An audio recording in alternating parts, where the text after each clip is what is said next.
So I think we've done a great job at like rounding out your experience as a climber and kind of like diving into your mentality on gear, and you've painted this picture of a foundation of like learning through traumatic injuries. So talk to us about your Cleaver project. You recently just yeah, talk to us about that objective and kind of how that all played out.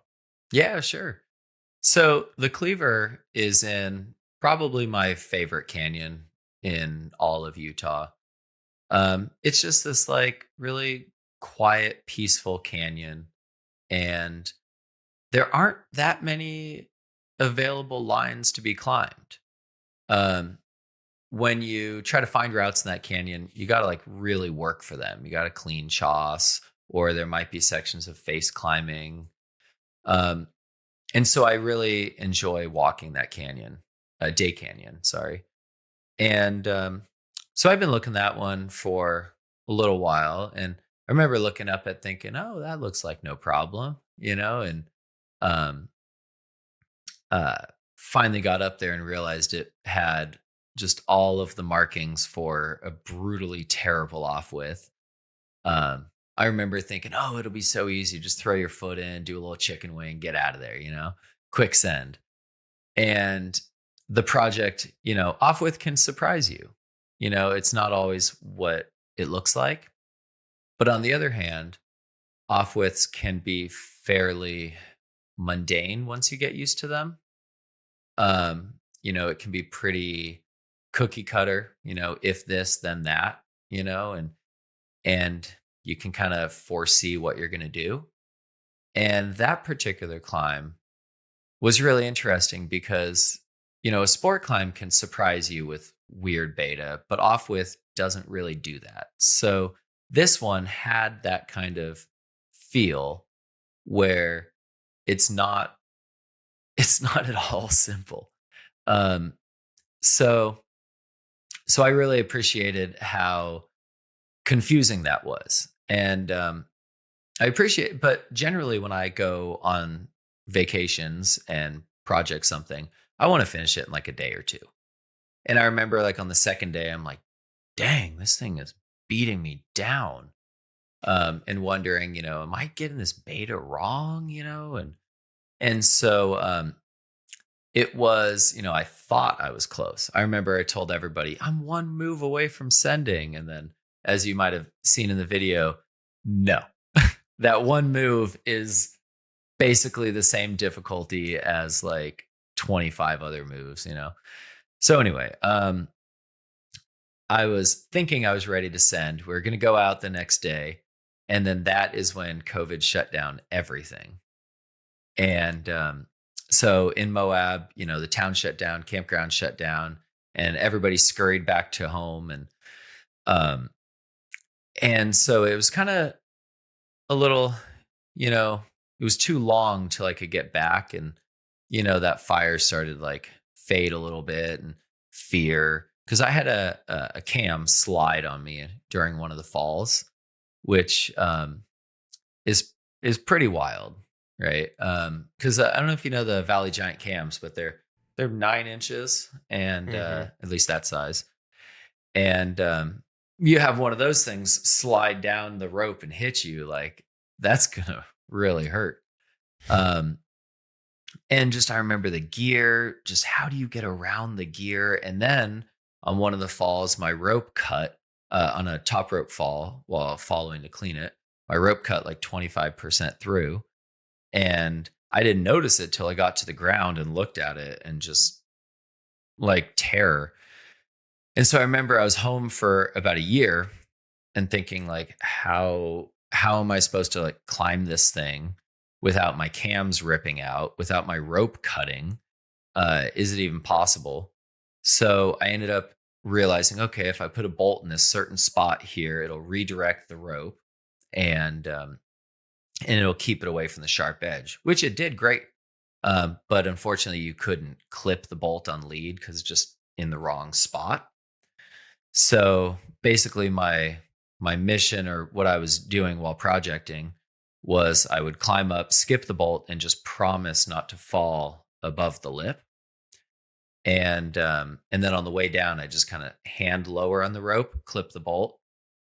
And so there were a lot of like intimidations with the route. And, I thought I was doing everything right. But, when you get friends to work on a project with you, they'll pick up things that you missed. And so I was going to go out there with the Wide Boys and Mary Eden.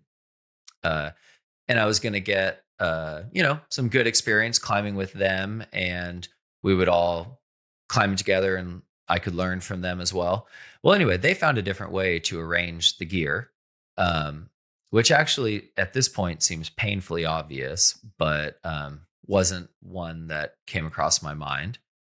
And yeah, so they were able to get the rope relocated away from that really sharp edge and still climb it super safe.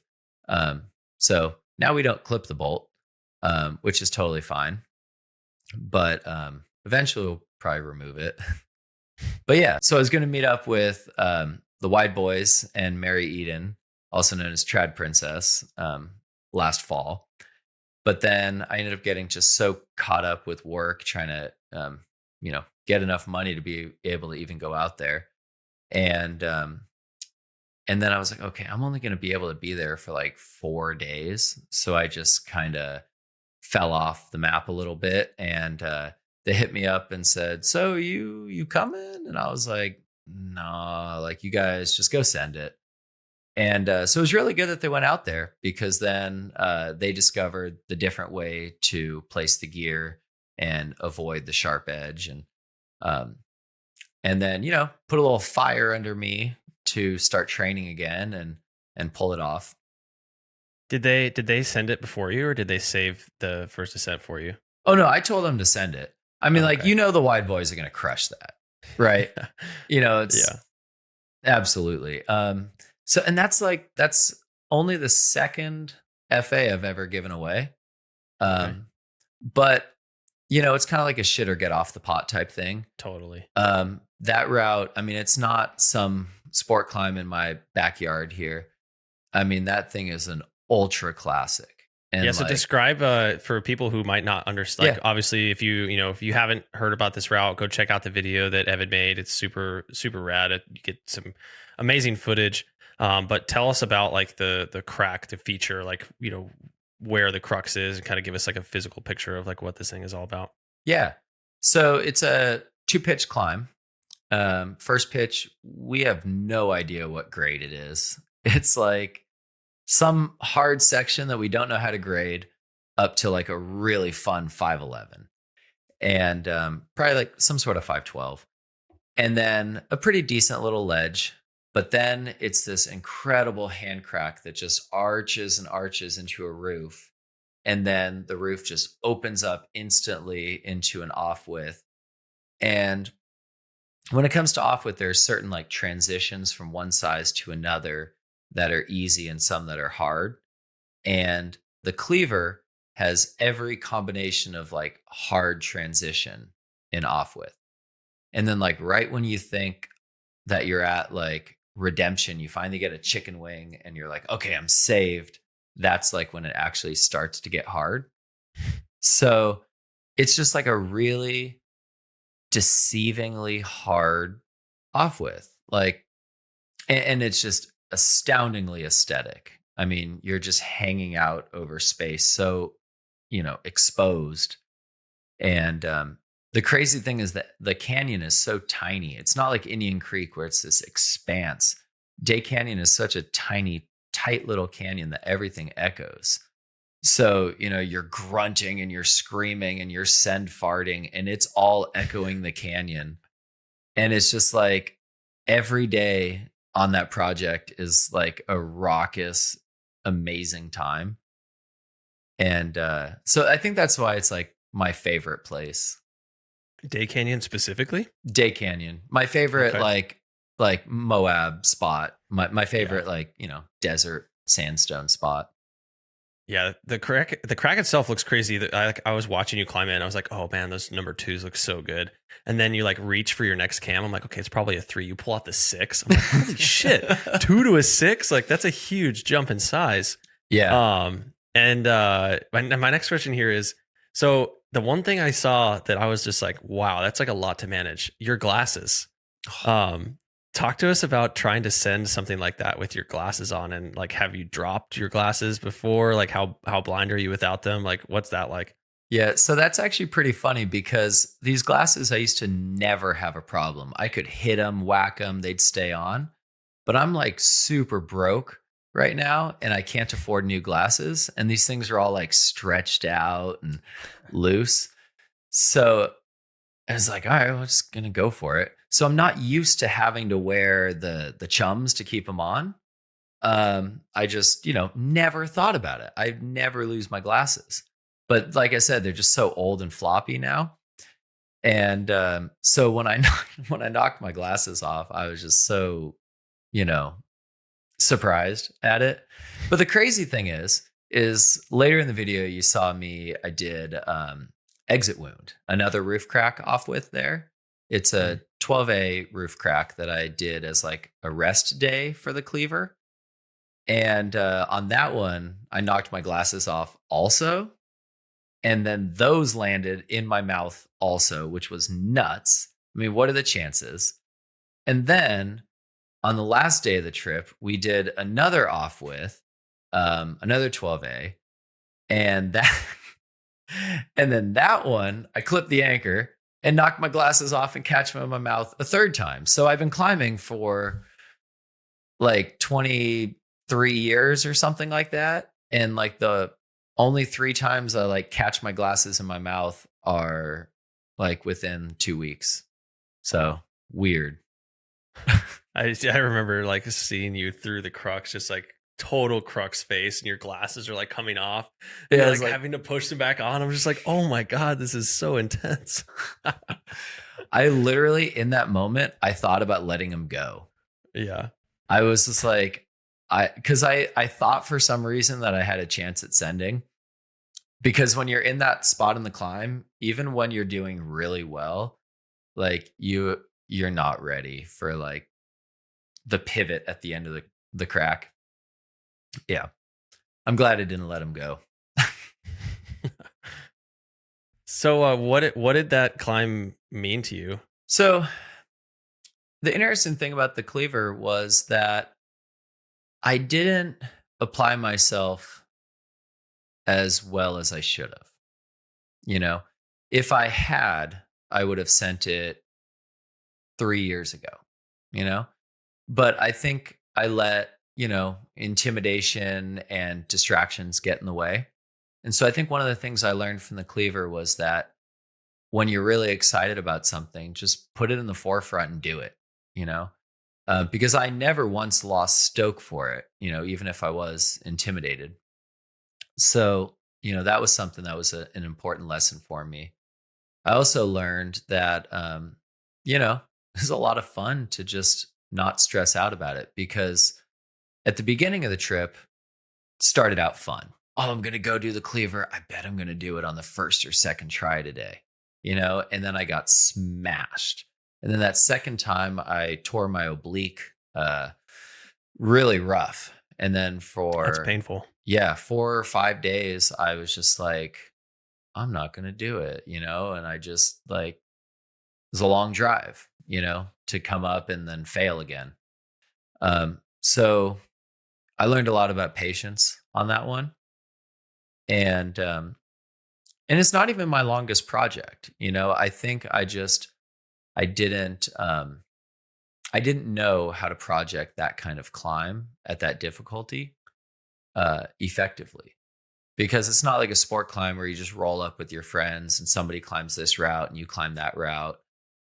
It's kind of like a whole ordeal. You got to get somebody up on the second pitch, and obviously, like, we want to take some video stuff because it's pretty wild. What is kind of like your process getting ready for like an off width like that? And then when you're climbing off width, like if you are comparing yourself to maybe like the Wide Boys or Mary or other people you've climbed with, do you like feel that you characteristically bring like a normal amount of gear? Do you bring more gear than you need? Like, because like, I've seen videos where like people be like double bumping cams in like a run out where like if something failed, like you just like die. do you find like that's like an appropriate margin of error? Like maybe just a little bit of insight into your like kind of behind the scenes of like what it takes to like prepare physically, but then also like your approach to actually off-width climbing, if that makes sense. So I really like the ritual behind offwidth climbing. There's quite a lot that you have to do before you can even step off the ground. If you've got a big trip ahead of you and you're not trying to, blow out all your skin, you're going to put on crack gloves or tape gloves. You're going to put on elbow pads, knee pads, find some proper flexible pants that don't tear, right? My method is I go to the thrift store and just buy a pair of pants that lasts me 3 or 4 climbs.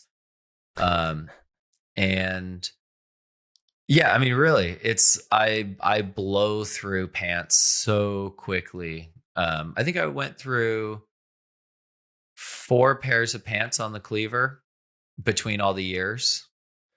Just imagine you like the Incredible Hulk, like the Lou Ferrigno version with like the like arms torn off and shredded, and like your ass is hanging out, and you're just like hanging out of the Cleaver, like your pants are actively falling off you. Yeah, the pants are just like hanging from the crack. You're like, give me my second pair. Yeah. It's always like the butt flaps open up, like I honestly crack up so hard. Like we go out to eat afterwards and then walking in and it's just like, hey, Evan, there's a hole in your butt, You're like, yeah, I know. God gave it to me. Yeah. But yeah, that's right. But yeah, I really appreciate the ritual of offwidth and like preparing for it, because there's something about offwidth that I think it's like the exact opposite of sport climbing, right? Offwidth is like, it's usually pretty easy to hold still in an offwidth. It's just hard to move. It's almost, you can usually lock yourself in, but then in order to move, sometimes you have to then unlock yourself, go up, lock yourself. So I really think it like fits my physicality, because I can try really hard and then go take a nap like in the crack and then rest up and then get back to it, and it's like you're just like a regular 100-foot offwidth might be like 100 boulder problems with like a nap in between. And so it's really interesting. I usually feel very like comfortable setting up for an offwidth. And also because like if you're doing a finger crack pitch, you're bringing up a ton of gear because you got to place gear often. And you're not going to be bumping stuff. But in offwidth, you cannot carry the amount of gear that you would carry to space out gear. It's just not feasible unless you're using big bros, but those are a pain in the ass. So we just have to bump cams. And so that's just part of leading offwidth. You could, climb above the cams really far, but then I just don't want to, So we end up bumping cams often. And, you don't want to be falling on valley giants and things like that anyway. So it's pretty safe. I mean, offwidth is pretty darn safe. And really the only safety risk is that you might get a knee stuck. But when you climb long enough, when you climb offwidth long enough, you learn how not to get limbs stuck. And like I haven't had a knee get stuck since maybe high school. And so, it's pretty safe. What's the tip and trick to keep your knee from getting stuck? Because there's that story about that guy who had to get rescued. And yeah. Like, how do we avoid that? How do you avoid the boogie till you poop scenario? Yeah, exactly. Yeah. Yeah. So the worst thing you can do when doing a knee lock is relax that knee. That's the worst thing you can do. Because it just settles deeper. It settles it in. It's just going to wedge it in. Right. So if you've got that knee lock, I mean, if you're in a knee lock, you want that good, right? So you're going to do that froggy foot where you take your toe and point it out of the crack there. So it really locks your knee in, right? So you want that to be really nice and set. And then your low foot, you want that to be in a comfortable spot where that foot's not going to slip. So if that low foot slips, but your high knee is set, you're fine. It won't get stuck. But if that low foot slips and your high leg, your knee is a little sloppy, then it could slide. So if it's at risk of sliding, then you might consider trying to do a thigh lock instead, which can be a little bit more strenuous. Just go a little bit deeper. So you should just to avoid, getting a knee stuck, you always want to stay engaged and make sure that you've got a lot of room available on your jam. I mean, imagine your knee or your thigh is like a cam. You don't want to place it tipped out. Yeah. And so your thigh goes through a variety of sizes. And so your thigh is like a cam, and you're just going to make sure to bury enough of your knee or your thigh until you fill that gap and you're not at risk of it sliding. Makes sense. Yeah. I want to circle back to your limestone objectives. Yeah. In NorCal. So, you just did the Cleaver. That was 13B, right? Yeah, 13B. Oh, I got to tell you, I was very relieved when everybody agreed with my grade vote. Good. Yeah, I was so terrified. Yeah. I was like, they're going to be like 12A. They're like, yeah. Yeah. That's wild. Yeah. I mean, just crazy hard. I insane. can't even begin to imagine what that would look like. And again, if you haven't seen the video, we're going to link it in the description. So I highly recommend checking it out. Definitely a cool production, and just like a very, I guess the best word I could describe is like an intimate feel for like what that process was like and everything. So super cool. Big congratulations for you on that one.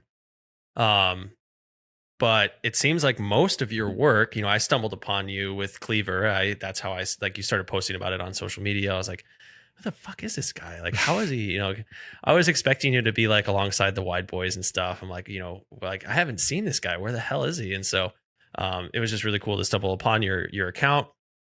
But it's funny because it's like you've done most of your work, like you just said, 84% of all the climbs in Northwest California.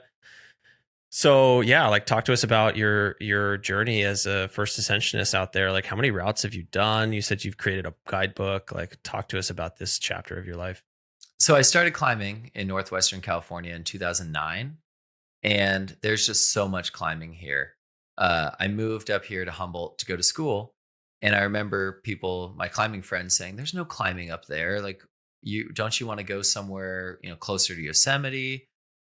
And it was kind of like I was moving into this like backwoods thing in people's perspective. Nobody thought much about Humboldt, Northwestern California, when it comes to climbing.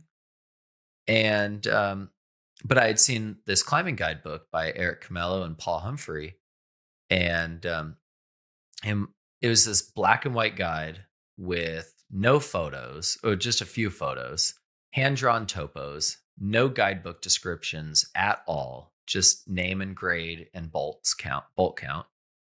And it was like this mystery that like I felt like I had to solve. So I came up here and just started climbing everything. And my goal was to just try to climb as many routes here as possible. And then in 2015, I ran out of routes that were available to me that I hadn't climbed, that I felt like I would be able to climb. And so I just started bolting routes. And ever since then, I've bolted, I think I'm at like 600 routes here. Wow. Yeah. It's been quite a lot. And I've developed countless new crags. And to share it all, I published a new climbing guidebook that came out last year. And it's a very all-encompassing guide because I want people from out of the area to feel comfortable to come here and adventure. There's a lot of recreational opportunities here. We're right on the coast, and there's coastal climbing there, and obviously surfing and so many other things to do. And then inland, we have the limestone. And, a lot of areas have issues with overcrowding, but we only have 2 crags here that have any risk of overcrowding. And they get kind of crowded sometimes on busy weekends. But we have this massive plethora of other crags that are absolutely phenomenal. And you'll be mind blown if you see somebody else there, all these years, and you'll never run into anybody else. Um, and so my thought with this guidebook was that I just wanted to share all these other areas so people can come to the area, come check out the classics and, the places that everybody knows, but also kind of like get off the beaten path a little bit and check out these other incredible locations. Because just because an area is well known doesn't mean it's the best. It just means that it's been known for longer. And we have some insanely incredible limestone out here. And one testament to that is Ethan Pringle comes out here and finds new routes. And his favorite spot out here is Cecilville Bluffs, which is it's an absolute gold mine. I mean, he and many others have compared it to the same as climbing in Spain, just with nobody else there. Wow. Yeah. And it's farther from the grocery store and you got to camp. But I mean, we enjoy camping, right? Hell yeah, we do. Yeah. I mean, you don't have to camp, but it's like, it's slightly more remote to these places. And, but that also has the benefit of seclusion and you'll never, ever wait in a line, especially if I keep bolting more routes. Do you share all these routes on Mountain Project? So I used to be really good at sharing routes on Mountain Project. And then right when I was getting close to putting the book out, I was like, maybe I'll save this for the book. So if you want them, you got to pay for it. What? I know it's bad, but I'm gonna start catching up on the Mountain Project postings. Basically, I'm kind of like trying to lead us into just kind of more of an ethical question. So we just had a conversation with Miles Mosier, and he like struggles with sharing routes at all on the internet. He like it muddles the reasons for putting the route up in the first place. Like his routes are much more alpine and adventurous and like life threatening. It's not like I'm developing a crag, so there's not as many parallels. But I guess like the question I'm asking is like, why do you set routes? Like, is it are you looking for any sort of a recognition? Is it totally like I'm running out of climbs, so I need more routes, and in byproduct of that, I'm benefiting the community as well, and that's something I love. Like, what is your thought process there in terms of contribution and everything? Yeah. So my route development started because I ran out of 512s in Northern California, and I didn't feel at the time I was capable of 513. But now that I am becoming more capable in that grade range, I don't need to bolt as many routes here because there are routes that are available pre-existing for me to climb that I haven't climbed yet. But that said, I just keep accidentally stumbling upon these like incredible locations with incredible routes. And a lot of them just have like really unique character. This new cliff I'm working on right now is just like has wonderful features, and I want people to go out there. I want people to check out these climbs. I want them to have a good time. I want them to be safe. I want them to enjoy a nice trail on the hike out, so that they can, enjoy the day. Because in my mind, sport climbing is, supposed to be fun. So I try to ensure that the routes are safe. They're well bolted. If there's any risk, I might put in an extra bolt or put bolts a little bit closer here. And if somebody chooses to skip a clip, then, it's on them if they happen to get injured. But at least I've, provided the opportunity for safety. And you might like feel that cost when you're buying the bolts, but you don't feel the cost once they're in the wall and you see like a piece of artwork that people are going to enjoy. Cause that is like wildly exciting. You put an entire day's work on a route, or 2 or 3 days even. And then people come out and they climb it and they're happy and they're stoked and they're like, I want to come back here. That is like massively rewarding. And I mean, even just this weekend, we were putting up routes, and Mhm. one of my friends said, I've been teaching her how to bolt for a while, and she said, I think I might be ready, and to bolt her own sport route. And so she and all of our friends, they all got together, and the three ladies, and they bolted this sport route together, and they called it "Let's Go Girls" from the "Man, I Feel Like a Woman" that song, and so they got to experience like the excitement of like finding and then creating the art, you know, and then they are now getting to experience like sharing that creation, because a sport climb, you're deciding how people are going to enjoy this route, because you're choosing where they're going to clip. You're choosing how often they're going to clip. You're choosing if they go left or right. And if you ever climb one of my sport routes and you're wondering, should I go this way or that way? The bolt almost always tells you. Um, it will usually, kind of guide you. Um, so I really enjoy just people getting to have fun. It's also a great excuse to like get people out to a different location. Yeah, I think no, I think it's I would label it as you a steward, right? You're a steward of definitely. the community that you're surrounded by in the area that you are in.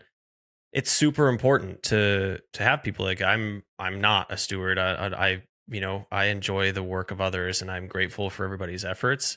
But I think it's very easy to, especially nowadays, there's so many routes. It's like it's easy just to go around and like, okay, I'm on Mountain Project or I've got a climbing book. I'm just going to go there and I'm going to climb, and like that's my climbing life. And it's important to have people like you continuing to develop and to contribute to the sport of climbing. So yeah, I just just appreciative of what you're contributing to the area. I'd love to come and check some of these routes out. Oh, definitely. That'd be great. I'll give you the tour. That would be awesome. Eventually, I'll get them all up on Mountain Project. It's a lot of work. I get home. It's a lot of So work. Yeah. as I'm like, when I get back to the car after climbing, or even like while I'm at the crag, I'm just constantly updating my notes on my phone. And I just have a massive list of notes. And then I get home, and anytime I have spare time, I transfer the notes from like the sloppy form on my phone to the to be edited for the second edition of the guidebook list. And then my wife walks up and, oh, you working on those photos? Oh, I totally forgot. I got to work on the photos. Work. you know. Yeah. But like to me, like writing the guidebook, while it's like a massive amount of work, is really fun. I actually have a tally on the top of my editing list. Anytime, any day that I work on the guidebook, I add a tally to that. And I was working on it today, and it was 624 days that I've spent working on my guidebook, including the first edition. Wow. Yeah. That's a massive amount of Yeah. work. That's a lot of days. Yeah. Yeah. I just have wish- you seen like enough financial like purchasing of the book? Like how can have you thought about marketing it, or it's just going to be a matter of time until people start to like come to the area? Oh, we've had people come from all over. It's been wild.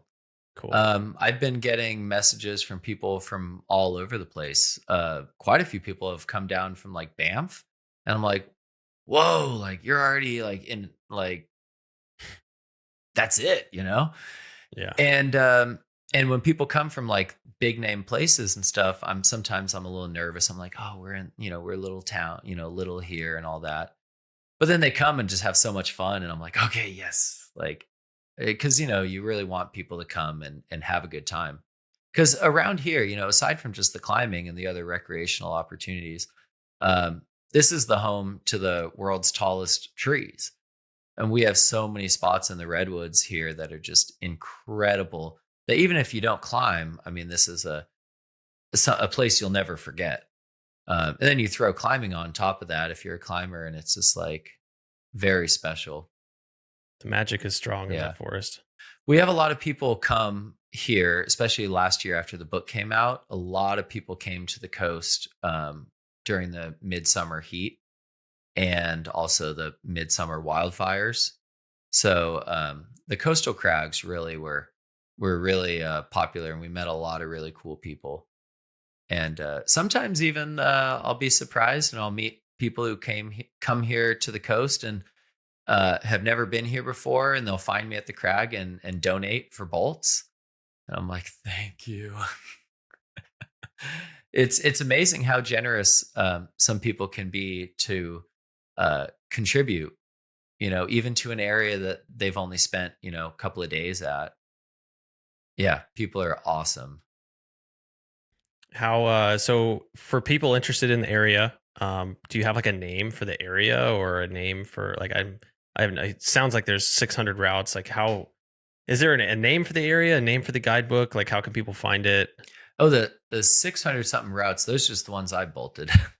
I think we've got like 1,500 or something like that total here. I bolted almost half of the routes in Northwest California now. I'm getting close. Wow. But the book is called Climber's Guide to Northwest California. And it's sold in various REIs. It's sold various places online on the Wolverine publishing page, but also like Backcountry Gear, places like that. And a variety of climbing shops around California and Oregon. Do they have a name for you yet? Like the Rock Wizard, or is there like do you have like a tagline? Nothing I've heard. It would probably be something about that crazy guy. I think the Rock Wizard was pretty good. I like that. Yeah. I do all this like very obsessively. It's the only way to get this much stuff done. So I always find it so entertaining when I like go out, climbing around people, and they're like, how did you do all of that in one day? And it's like, you gotta, because like when I finish this project, I'm so excited about these 10 other projects waiting for me, to bolt or climb. Or I've been doing a lot of trail work lately. And it's like, if you build it, they'll come, and this new crag, like people have been coming and checking it out. And yeah, the season's closing though, so it's sad. So what's in the future for you, man? What do you got your eyes set for 2024, 2025? Like you got a big project in mind? Okay, let's hear about it. So my biggest dream project that I've been dreaming about since 2016 is it's my September goal. And I made a mistake with the Cleaver by not trusting myself and not pushing myself. I let things go a little back burner, and so I'm finally picking up an old project idea, which is I've been staring at a long extension above Belly Full of Bad Berries. Okay. Yeah. Wow. So I was up there in 2016 at the anchors, and I looked up at I clipped the anchors, and I immediately looked up and thought, like, why doesn't it keep going? Which is probably not a thought many people have had, actually. But I've been staring at it for a long time, and I think it's time. So hopefully it goes. Is the upper extension still offwidth? Yeah. So you do the 13 offwidth, and then at the anchor you go into, it looks like a little box chimney, really narrow, and then it pinches down. It'd be like another invert offwidth, and then you get to a spot where the first pitch would end up there, and then the second pitch, which looks totally doable but also like painfully exhausting, is another 120 or 130 foot of just like pure roof. So yeah, like roof traversing, or Oh, okay. Yeah, like against the wall. Because you look at Belly Full of Bad Berries and you see the picture of the arch, and it's this massive arch, but the route only ends like right here. You've got all of this that needs to get climbed. So spoken like a true masochist. Yeah. Oh, well, so I've got plans. My plan is when I send the first pitch, which will be brutally just body wrecking, I'm going to haul up a portaledge. And my plan is I should just sleep up there and rest for as many days as it takes to recover to do the second pitch. Yeah. Fucking dedication right Well, there. yeah, I love because that. if you do the first pitch and then lower down and then like jug back up, that's cheating. It's unethical. Yeah. So I'm like, I'm bringing the portaledge. I'm going to sleep up there until I get to that second anchor. Yeah. But oddly right now to train for that, I'm bolting limestone overhangs. Okay. It'll translate. Does anybody know about this objective yet? Have you been like talking only about some it? close friends, really. So the wide boys don't know about it. Oh, they do. Yeah. Yeah. Oh, okay, they do. Tom says, you're like, those are my close friends. You're like, come on, dude. Yeah. Tom, he's like, yeah, you're definitely the guy for that job. Like when I told them to go climb the Cleaver, they were like, yes, thank you. And then I told them about this one. They're like, you got it. Yeah. Yeah, have fun, bud. But I mean, obviously, like if it was like us against them, they would on-site it in their sleep. Yeah. Those guys are amazing. They're also really friendly. I've never met them in person, but we've talked and all that. And I think they're a fantastic inspiration for all the offwidth, potential offwidth climbers out there. Mm-hmm. That's kind of what I was hoping with my video, was that I just kind of wanted to like tempt people into trying it. Yeah. But I don't think I did a good job in that. I don't think I made it look very appealing. I think I think that what goes with that is there's a sense of human aspect to it, where it's like there's like you can see the struggle and you can see the story. It's not just like, oh cool, I sent it, that was sick, it's like there's a lot more heart to it, which is pretty sweet. So are you planning on documenting this one as well? Definitely. Yeah. Sick. Oh, I gotta say about what you just said there about the heart and the sending it. That day, got home from we went out to eat to celebrate. It was awesome. Got back to, I was staying at Mary's house, Trad Princess on Instagram. And I go over to my sleeping bag on the floor, and there's a bouquet of flowers. And the whole house had like bought flowers and like other like gifts and things. And they like presented me with flowers for like accomplishing the goal. And I was like, oh my God, you guys are so cool. That's cool. Hell Yeah. Because they knew awesome. it meant a lot to me. Yeah. To wrap that up. Max, you got anything else? I feel like this is kind of a good place to wrap it up. Getting flowers in your sleeping bag is a pretty good place to send it off. Yeah. Yeah. Evan, how about yourself? You got anything you feel like we missed, or any reflections or anything that you want to share with the majority? I'm quite amazed that you guys got into a lot of the things that are really important to me. Like That's good. Convincing people that they should get mentors, Mm-hmm. Yeah, that's a really important one to me. And I think that mentors are important too, but I think the big barrier there is like, okay, well, I can't afford a guide. It's like, well, you don't have to have a guide. There's plenty of people out there. You just have to be chill, and you have to be a normal human, and someone will most likely open their arms to do that for you. And yeah, And you I don't hope know. they actually know what they're talking about. Yeah. Yeah, for I've sure. seen that countless times where that's true. a beginner mentors a beginner, and disaster. Yeah, that's really interesting. Like credibility is one, but I also think like two other factors in that are like temperament. You have to the person with credibility has to be by you, but then you also kind of have to have the temperament to go up and be vulnerable and do that. And there's like this symbiosis there. And unfortunately, I think for like certain people, maybe if you're a lot more shy, like that's maybe something that's kind of difficult to do. Right. And so that is like, there's kind of some social factors going in there of like people's proclivity to seek out these people, because usually I at least my experience in life, not just with climbing, is when there's people who are pretty talented and really involved in things, they're usually quite willing and excited to actually help people and to like help people achieve their best self.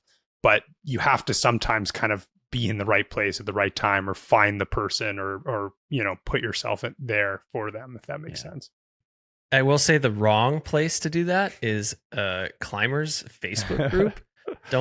In my opinion, don't jump on a Climbers Facebook group and be like, hey, I'm a noob, I don't have a rack, and I don't know how to climb. Someone take me out climbing. Like, I'm going to say 95% of the time, it's not going to go over well, and you're just going to get roasted online. So I think the key there is like, you've got to get into the community, like go to the local climbing gyms, like show who you are. You can't just like be, I don't know, you can't be on a screen and expect people to like invest their time. We need a Tinder for like climbing mentors. You just like swipe on the mentor, you match. It's like match, and you're like, oh my God. The tick list is on there as well, so you can vet them. Yeah. Exactly.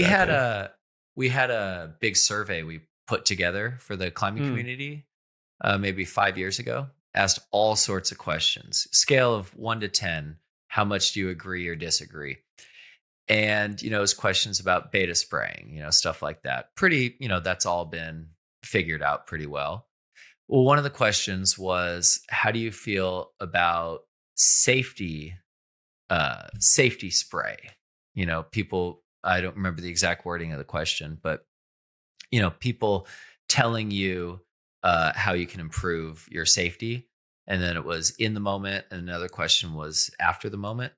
And I was surprised. It was like almost half of the people said they don't want to be told how to climb safer.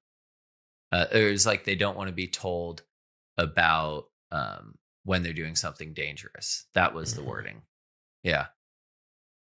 So I feel like that's a tough one. Yeah, I was surprised because you want to help people in a positive way, which is why we did this big survey. So like, how can we help people and guide people? Because we want them to get the info that they need, but also while doing it comfortably. Yeah. And we learned that it was like 45% of people just didn't want to know. I think that if someone's doing something truly life endangerment for themselves or their partner, it is your duty to say something regardless of whether they fucking want to hear it or not. That's my opinion. We agree on a lot. It's like, you don't have to be a dick about it. Just be like, look, this is extremely unsafe. I'm uncomfortable watching you do this. Please, like, this is what I recommend doing, like, please change that.